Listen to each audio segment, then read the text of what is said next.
Ezequiel, capítulo 47.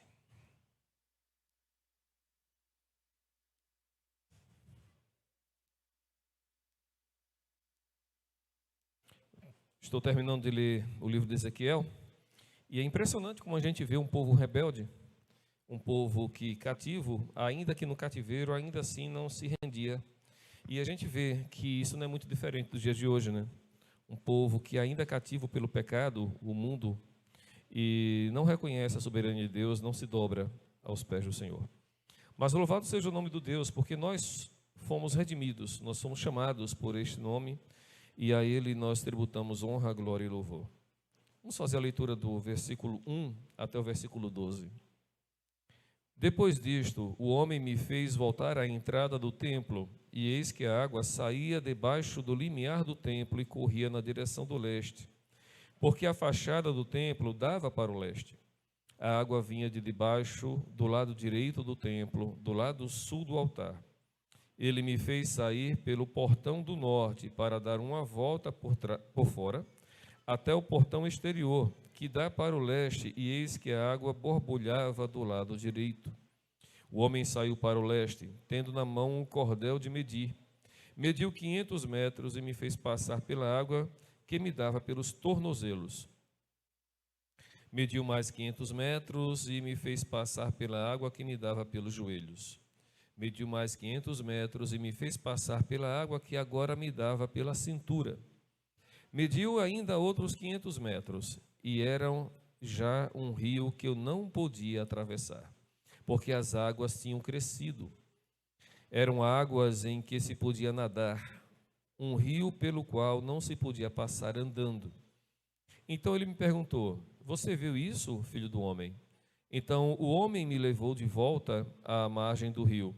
Quando cheguei lá, eis que à margem do rio havia grande abundância de árvores dos dois lados do rio. Então me disse: estas águas correm para a região leste, descem ao vale do Jordão e entram no mar, cujas águas ficarão saudáveis. Esse mar aqui é o mar morto. Todos os seres vivos que povoam os lugares por onde este rio passar, em Gedi até em Englaim, haverá lugar para estender e secar as redes. Os peixes serão de muitas espécies, como os peixes do mar grande, mas os seus charcos e os seus pântanos não se tornarão saudáveis, serão deixados para o sal. Nas duas margens do rio nascerá todo tipo de árvore frutífera. As folhas dessas árvores não murcharão, e elas nunca deixarão de dar o seu fruto. Produzirão frutos novos todos os meses, porque são regados pelas águas que saem do santuário. Os seus frutos servirão de alimento e as suas folhas de remédio. Senhor, louvado seja o teu nome pela porção da tua palavra lida. Nos ajuda, Senhor, a aprender um pouco mais sobre a tua palavra, a ouvir e a praticar. Que a nossa vida, Senhor, seja reflexo da tua glória em nós. Que a gente possa verdadeiramente viver aquilo pelo qual nos chamamos como servos e filhos do Senhor. Amém. Irmãos, esse trecho, né, não lemos o capítulo todo, mas essa parte do capítulo eu gostaria de trazer algumas aplicações espirituais para a nossa vida. Aproveitar aquilo que a porção do Senhor está registrada, e a gente poderia trazer algumas reflexões. Primeiro, a gente sabe que o povo judeu é um povo muito religioso, é um povo que vivia muito em cima ou a partir da religião. E o templo era a centralidade da vida espiritual daquele povo. E aí, fazendo um paralelo para os dias de hoje, nós sabemos que nós é que somos o templo do Espírito Santo nos dias atuais. Nós não precisamos nos deslocar para algum local específico ou fazer orações voltadas para algum local do planeta, a fim de fazermos as nossas orações, porque o Espírito do Senhor habita em nós. Segunda coisa que eu gostaria de lembrar aos irmãos, os irmãos devem saber disso, é que dentro do templo de Salomão haviam tanques para que os sacerdotes pudessem se lavar, o chamado mar de fundição. E ali os sacerdotes se purificavam para então servir o templo, para servir no seu serviço no templo. Hoje, nós sabemos que o Espírito do Senhor nos lavou e nos purificou de todo pecado. Ainda que a gente faça esse paralelo com aquilo que a gente vê lá no Velho Testamento para o que nós vamos encontrar hoje, nós podemos entender que o Senhor Jesus é quem nos purifica. É bom lembrar que quando Jesus, registrado em João 4, no diálogo que ele tem com a mulher samaritana, ele diz que ele era um rio de água viva, e aquele que bebesse dessa água nunca mais sentiria sede.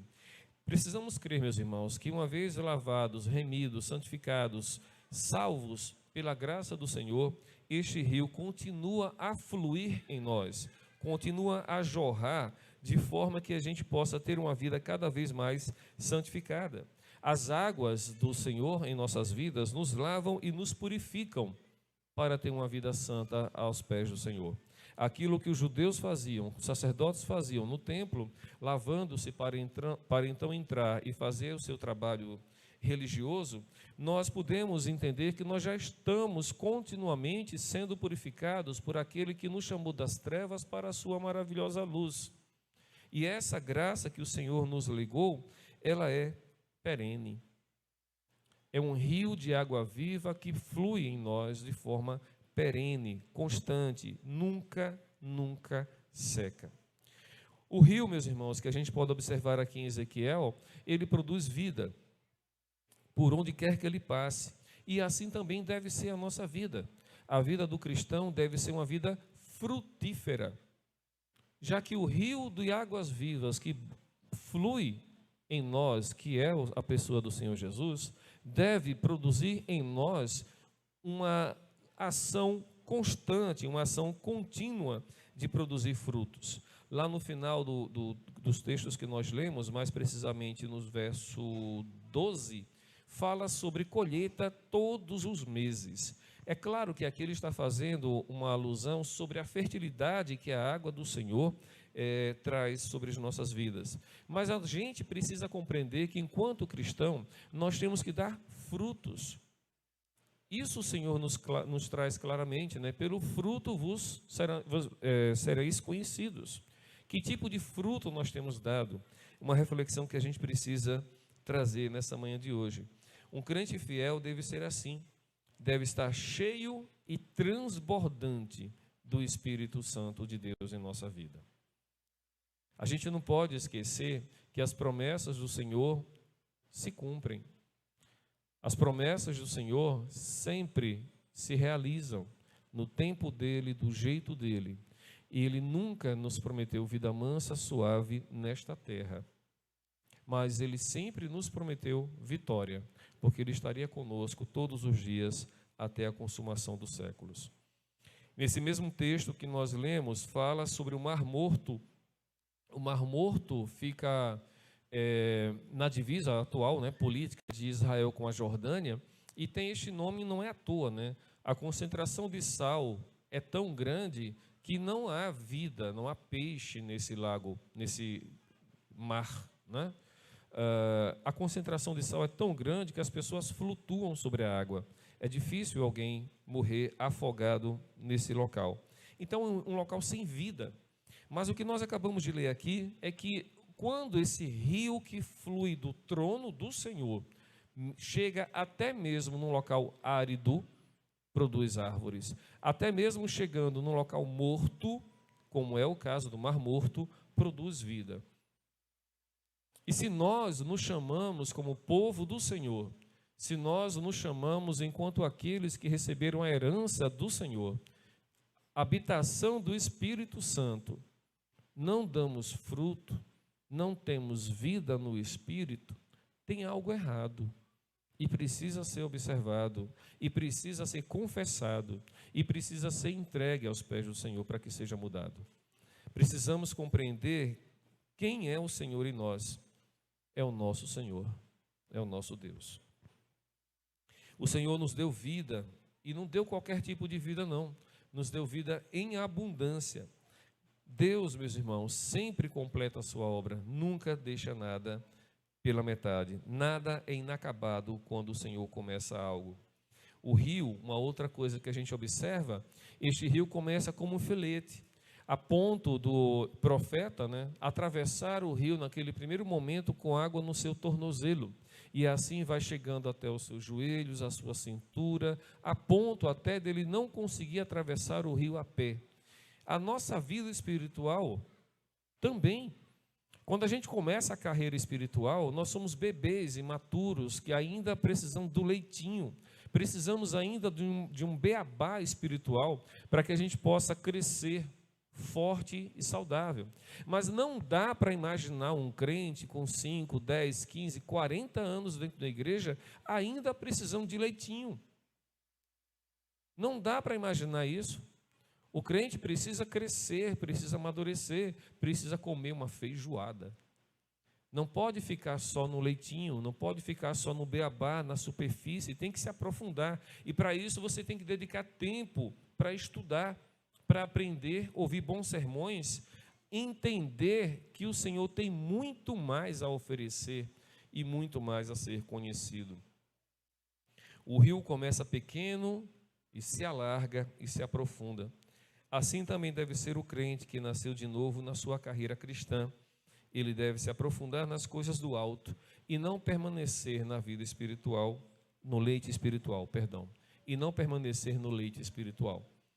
E aí eu queria que nessa manhã a gente pudesse fazer essa reflexão. Que tipo de crente nós temos sido, né? Um crente que tem amadurecido, um crente que frutifica, um crente que é cheio e transborda do Espírito Santo, ou aquele crente ainda mimado, que precisa do leitinho, que precisa ainda ser sempre guiado pela mão, porque não consegue amadurecer. Meus irmãos, já é hora da gente procurar amadurecer no Senhor. E repito, para isso é necessário gastar tempo com oração, com leitura e meditação da palavra. Se necessário, e é bom que haja, jejum e oração. Por que não vigília? Por que não se consagrar nas coisas do Senhor, buscar as coisas do alto, enquanto se pode achar? Que o Senhor tenha misericórdia de nós, que o Senhor possa nos abençoar, nos dar graça e entendimento daquilo que Ele tem para nós. Que Deus nos abençoe.